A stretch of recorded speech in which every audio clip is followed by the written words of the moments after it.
You just receive your new camera in the post from eBay or new to you camera, and you shoot your test roll, you look at the images and they're all a little bit out of focus. And then the question is always in your mind, is it me that's at fault as a photographer?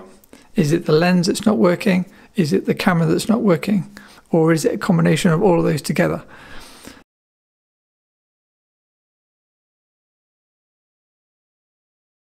Hi guys, welcome back. Matt Osborne here. I have a pile of cameras in front of me to show you. Do you have a problem where your photos are not in focus?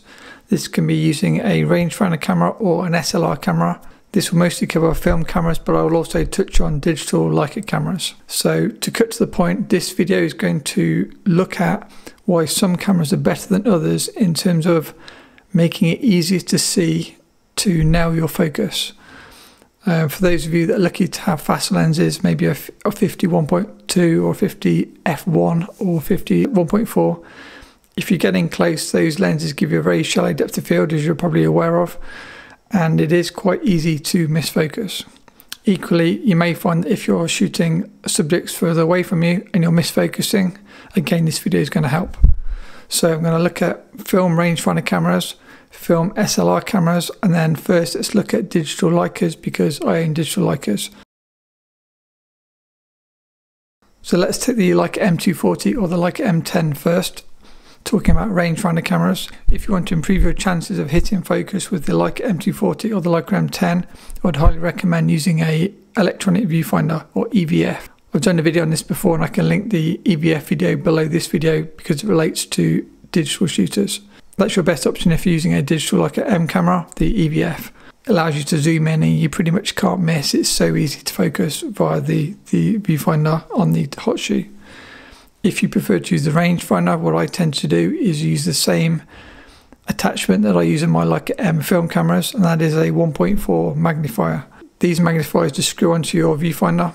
And again, I've done a video on this, so I'll link that below also. So with those two attachments, I'd like to think I can hit focus with all my M cameras, whether it's a Leica M film camera or Leica M digital camera. Now the Leica CL has a built-in diopter, so that's very easy. Being a modern camera, you just change the diopter on the camera itself and you can't really miss. I really enjoy the Leica CL. For that reason, it's very easy to hit focus. So that's digital covered. Now let's look more in detail at film cameras and why some film cameras may be better than other film cameras. I've made a list. This will not cover every film camera ever made. It's just some of the cameras I have and are good examples of what I'm talking about.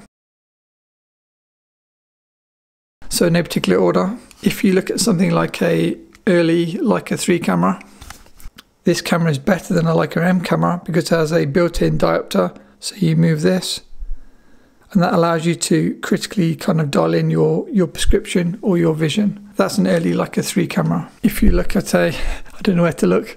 If you look at a later Leica 3 camera, such as this Leica 3G, underneath the film rewind crank, you have your diopter here, see? And this was then copied across quite a few different cameras. So this is on my Leica 3G and it's the same on my Leica 2F. So that means this camera is also better than all of my Leica M cameras in terms of ease of focus. Just a quick star there, you could say the Leica M3 is still the best, which it probably is because it has a higher magnification rangefinder. That also allows you to focus more easily and is the equivalent of attaching the screw-on magnifier, which I mentioned some minutes ago. So high magnification viewfinder rangefinders allow you to see better, meaning it's much easier to critically focus. Another great example of that we covered quite recently in a video was the Kiev 4A or the Kiev series. Those are high magnification rangefinders, making it very easy to critically focus. Just check out the Kiev video if you've not seen that. While I'm talking, if you find this video useful, please hit the like button and feel free to subscribe if you want to see any of the following cameras. Next we have a Fed 2. This is a former Soviet Union camera, which I've not yet reviewed, but it will be coming. The Fed being a copy of a Leica clone, as they call it. This is also better than a Leica M camera because this also has a built-in diopter. Fed 2 35mm rangefinder camera. And on a similar theme, here we have a Zorki 4. This is also a former Soviet Union, FSU as you sometimes see it written, rangefinder camera. If you want to see the review on this, hit the subscribe button. It will come in the future. Same again, this is better than a Leica M camera because it has a built-in diopter. Don't worry, the next ones will be different. Before you're like, okay, I get it, get a camera with a built-in diopter. You don't need to tell me 15 times. I'm sorry, I'm just trying to give you a few examples. Zorki 4, nice camera. Okay, so that's Leicas and Soviet cameras. Next we have Voigtlanders. Okay, as with everything I say in these videos, I'm only giving my opinion. So when I say it's the best, obviously I just think it's the best, but you can obviously argue and say it's not the best. But for my mind, the best Bessa camera is the Voigtlander Bessa T. Again, see that video. Why is this the best Bessa camera? Because it has the best rangefinder. The best rangefinder means you've got the best chance of hitting focus. When you've got photos in focus, they're going to be your best photos compared to a photo not in focus.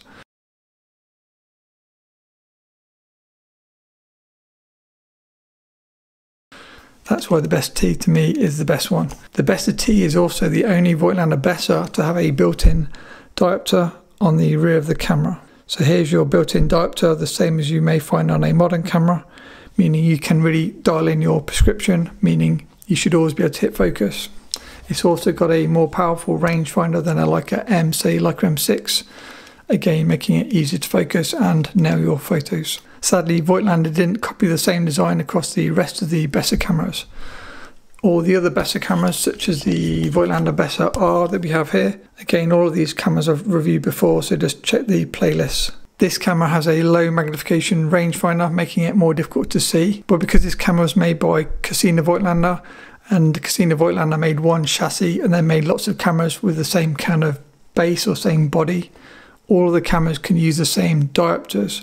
And so you can buy a diopter from, say, eBay and attach it to any of the Voigtlander Bessa cameras except the Bessa T. And I guess for completeness, not the Bessa L, because the Bessa L doesn't have a rangefinder.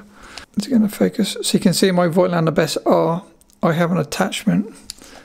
This just slides on and slides off.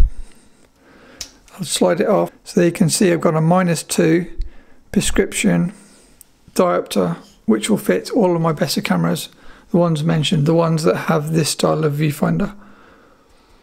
This certainly means that I can now hit focus with the Bessas that I couldn't see very easily with prior to having this attachment. I guess at this point I must say a big thanks to you guys, the followers and the people that comment on my videos, because I'm sure it was one of you guys that told me about these attachments in the first place. So thank you. So Voigtlander, that's your solution for your Voigtlander Bessas. If you cannot see, look on eBay. You just get any prescription that you need, buy the correct prescription, clip it in, job done. If you're going to buy one of these, let me know, because I've bought a few trying to get the correct prescription for myself. So I have a few I could probably sell before you need to look on eBay. I can't remember which ones I've got, so feel free to write to me. Voigtlanders. Okay, next up. Thankfully, because some of the designs are being then copied by multiple manufacturers such as Voigtlander and also Nikon. If we look at the Nikon FG20, for any of you with a keen eye, this is a different FG20 to the one I shared in the review, because I liked it so much that I bought a second one. So I now have two of these amazing cameras. But on to the point I'm trying to tell you. Here's the diopter on the FG20. And here's the same diopter on the Voigtlander Bessa. So you can buy the same style of adapter and use it on both some of the cheaper Nikon bodies and also the Voigtlanders. Now there is one difference. As I understand it, Nikon are made with a +1 magnification viewfinder, meaning against your prescription, which means I had to then buy a -3, if I can get it off. So there you can see I'm using a -3 diopter on the Nikon, because -3 plus +1, +1 being the in-camera magnification or prescription, however you want to call it, gives me -2. The Bessa seems to have no magnification, so that a -2 on the Bessa gives me the same eyesight or clear vision as a -3 on the Nikon. So do be, and my prescription is roughly -1.5. So do be a bit careful before buying, otherwise like me you'll end up with 3 for each camera, trying to work out your correct prescription. So the great news is this was then better than my Nikon FM, Nikon FM2, Nikon FE, Nikon FE2, because with this diopter fitted, I could see clear as day and hit focus much easier than with the aforementioned cameras. Slightly off topic, but I'll quickly cover it. Because this camera is only, I think, 85% viewfinder coverage or 86%, I can't see the full view of my photo when I'm composing. So then I thought, oh, it might be quite nice to get a diopter for my Nikon FE2 or FM2. So here is the Nikon, which one is it? So here's the Nikon FM2. And on the back of the camera, if it will focus, you can see I've got a -2 diopter that fits the FE, I believe the FE, FE2, FM, FM2. And these just screw on and screw off.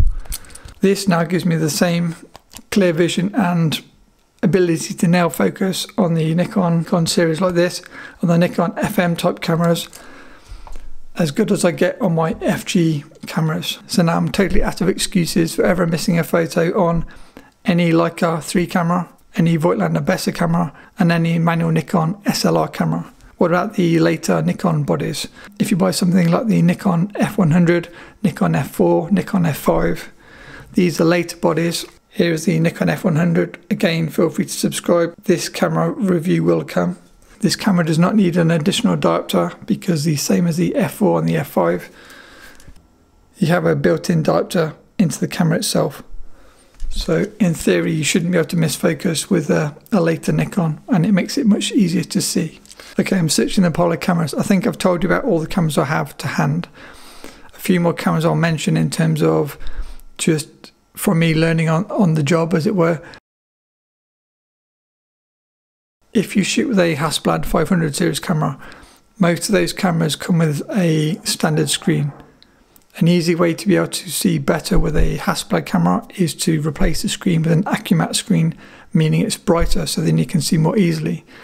If, for example, you're like me and then you don't have 20/20 vision, if you can nail focus, say at 1 meter distance, as I can, but you miss focus at 10 meters, then I found by fitting the camera with a split prism focusing screen, I can now hit focus at any distance.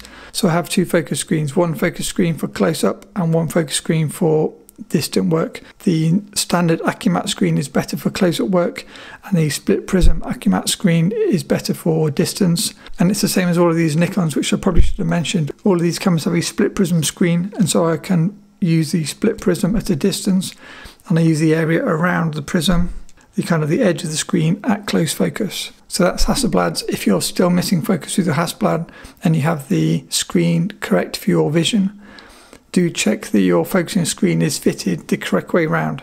I may have mentioned this in the Hasselblad video, but you should have the rounded edges of the focusing screen facing up and the bare metal edges, the cut edges, facing down. I went through a period where I cleaned the camera, took the screen out, put it back in backwards, and that's going to make the camera miss focus at every distance.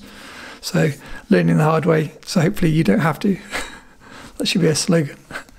Okay, so that's Hasselblad's. And lastly, TLR cameras, very similar to Hasselblad's in terms of if you fit your camera with a brighter screen, you've got a much higher chance of hitting focus because you can see what you're doing more easily. Some cameras are inherently easier to focus than others. I think the Mamiya RZ67 is particularly easy to focus, and it has an amazing waist level viewfinder. I find the Hasselblad waist level viewfinder less easy to use, so I use a prism. So again, if using Hasselblad, if you're struggling with a waist level viewfinder, try using a 45-degree prism, and the same screen that you're looking at is so much clearer and is so much easier. So that's all the viewing aids I was going to tell you about. One big point to mention is if you shoot with rangefinders, probably the most likely chance that you might be misfocusing your images time and time again is not your fault, but it could be that the rangefinder of the camera is not calibrated. If I just use this Leica 3G as an example, if these cameras get knocked or dropped, the rangefinder becomes out of alignment and then you're going to miss focus. The question you may have is, how do you know if your camera rangefinder is calibrated? The way I personally do it is fit your lens, set your lens to 1 meter distance, look to the viewfinder and then look at maybe a cross or a line, and your rangefinder patch has got a horizontal movement and a vertical movement.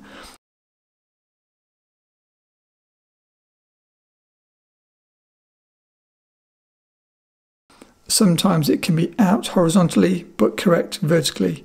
So if you're looking at, say, two lines, ideally say a cross or a clear line at least, and then you can look this way and then this way, you can check the rangefinder patch is lining up with the line that you're focusing on. If the rangefinder patch is slightly off what you're looking at 1 meter distance, your camera needs recalibrating, and the same is also true when you look at a distant subject. If you cannot focus at infinity and make the rangefinder patch line up, again you need to get your camera recalibrated. This is extremely common with any used rangefinder camera. When you buy them on eBay, things like that, it's always good to ask the seller if the rangefinder is accurate before buying your camera, because then you know you'll be able to accurately hit focus with a fast lens if that is your style of photography. It's probably worth mentioning, if you use fast lenses, say 50mm 1.4 or even something like a 75mm f2 or 90 f2, because those lenses have a very shallow depth of field, you need your camera rangefinder to be really accurate. If you're using wide lenses, say a 35mm f3.5 or a 21 or a 28, the wider your lens or the slower your lens, or the more you stop your lens down, the less important your rangefinder calibration is. So if, for example, you use a 28mm lens and you shoot at f4, your rangefinder calibration isn't going to matter that much. If you use a 35mm and you shoot at f5.6, again, your rangefinder calibration isn't that important, and you shouldn't be missing photos if that is your shooting style. The people that are probably most likely to miss focus are those that are using faster lenses at their widest aperture, like 50 f2, things like that, at a close focus distance. Hopefully that will help some of you. If you can relate to anything in this video, please let me know in the comments. I've personally experienced all the struggles mentioned in this video, so hopefully this video will save some of you from reliving my struggles. If you enjoyed this video, please do hit the like button. It really helps me out, and it only takes a second to smash that like button. And feel free to subscribe if you're into these types of cameras and gear related videos. Lastly, as always, a big thank you to my patrons, and see you back here in a few days. Bye.